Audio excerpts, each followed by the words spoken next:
4대 보험 신고 및 납부에 대해서 같이 살펴보도록 하겠습니다. 자, 우리가 사유가 발생하면 뭐 취득 또는 상실 이렇게 발생하면 그 발생한 달의 다음 달 14일까지 건강보험은 뭐 그 신고를 하시면 되고요. 그다음에 그 외에 뭐 고용보험, 국민연금 이런 것들은 다음 달 15일까지만 하시면 됩니다. 근데 뭐 별 차이가 없기 때문에, 그리고 보통 이거는 그냥 한 번에 다 처리를 합니다. 그래서 신고하실 때 보통은 되도록이면 그냥 그 발생한 날을 한 2, 3일 안에 하시는 게 제일 편하고요.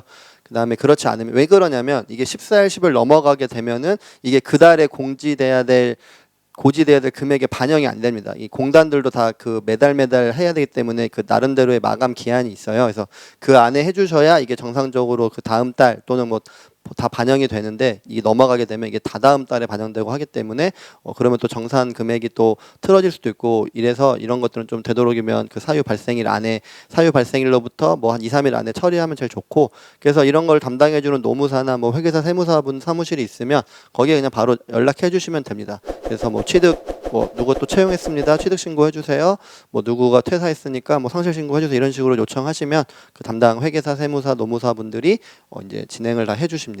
그래서 신고는 뭐 그렇게 진행되면 되고요.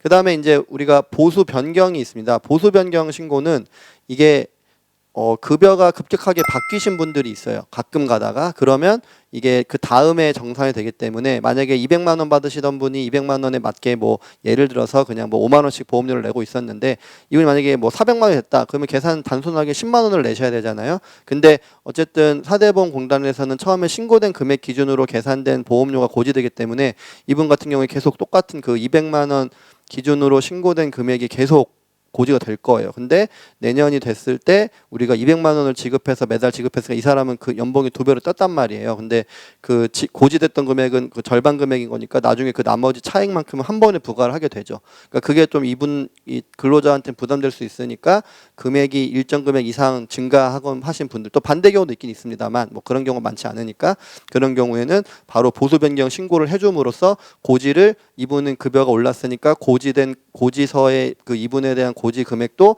그 올라간 급여 기준으로 계산해서 보내주세요, 이런 신고를 하게 되어 있고요.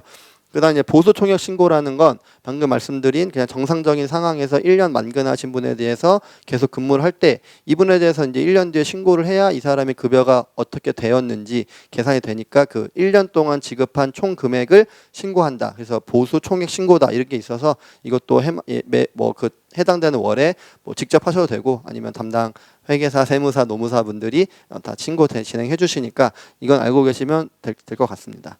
자, 그리고 이제 납부는 매월 10일이에요. 그러니까 정확하게는 다음 달 10일입니다. 그래서 우리가 8월 급여를 지급하고 나면 그 8월 급여에서 지급할 때 공제했던 그 4대 보험료들을 회사 부담분하고 합쳐서 9월 10일까지 납부하시면 됩니다.